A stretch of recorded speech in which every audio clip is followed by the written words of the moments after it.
حامدا و مسلیاً اما بعد، معزز سامعین و سامعات، آج ہماری تقریر کا موضوع ہے جمہوری ملک کا موجودہ نقشہ۔ حضرات گرامی، 15 اگست 1947 عیسوی کو ہمارا ملک آزاد ہوا، مگر چند سالوں ملک کا نظم و نسق برطانوی قانون کے مطابق چلتا رہا۔ 26 نومبر 1949 عیسوی کو ملک کا نیا دستور منظور ہوا۔ 26 جنوری 1950 عیسوی کو اس دستور کے نفاذ کا اعلان ہوا۔ اس لیے ہم 26 جنوری کو یوم جمہوریہ کے طور پر مناتے ہیں۔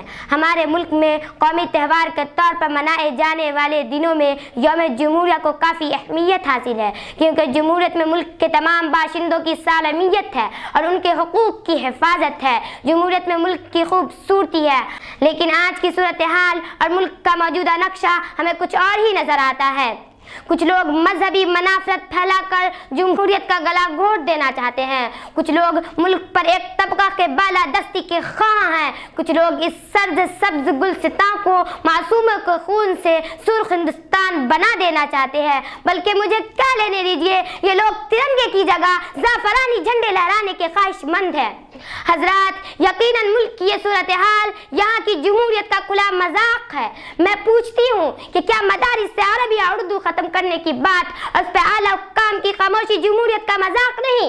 فطرت کی طرف واپسی کے بجائے گھر واپسی کا نعرہ جمہوریت کا مذاق نہیں؟ بابری مسجد کی شہادت کے ذریعے ملک کو فرقہ واریت کی آگ میں جھونکنا جمہوریت کا مذاق نہیں؟ گجرات کی سرزمین کو بے گناہوں کے خون سے رنگنا بلکہ پورے ہندوستان کو گجرات بنانے کی منصوبہ بندی جمہوریت کا مذاق نہیں؟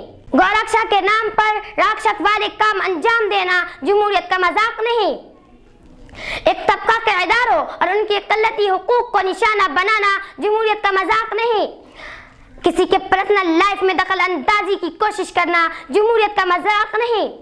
یاد رکھے، دھرتی ماں کے سپوتوں کا خون بہانے والے صرف وندے ماترم کا گیت گا کر اس دھرتی کے وفادار نہیں بن سکتے۔ پھر یہ لوگ ہم سے وفاداری کا ثبوت مانگتے ہیں۔ ہماری وفاداری کا ثبوت شاملی کا میدان ہے، جہاں انگریزوں کے سامنے صرف مسلمان اور علماء کرام تھے۔ ہماری وفاداری کا ثبوت چاندی چوک سے خیبر تک کے درخت ہے، جن پر ہزاروں علماؤں کی لاشیں لٹکائی گئی تھی۔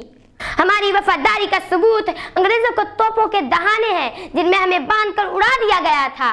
ہماری وفاداری کا ثبوت سری لنکا پٹنم کی دھرتی ہے، جہاں ٹیپو نے انگریزوں کے دانت کھٹے کر دیے تھے۔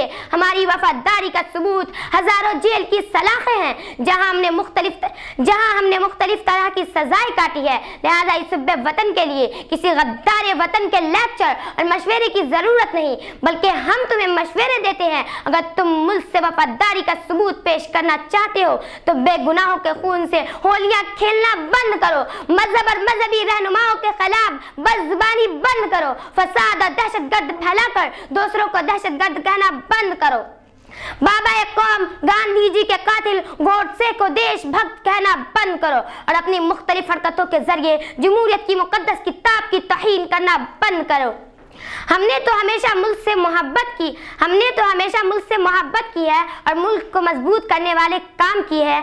آج بھی تمہاری ان حرکتوں پہ چراغ پا ہونے اور قانون کو ہاتھ میں لینے کے بجائے صبر ضبط کا دامن تھاما ہوا ہے۔ تم اپنا کام کرتے رہو، ہم اپنا کام کرتے رہیں گے۔ تم ملک کو نفرتوں کی زنجیریں پہناتے رہو، ہم محبتوں کی گرمی سے اسے پگھلاتے رہیں گے۔ ہمیں امید ہے کہ یہ محبت ایک دن نفرت پہ غالب آ کر رہے گی۔ وما علینا الا البلاغ۔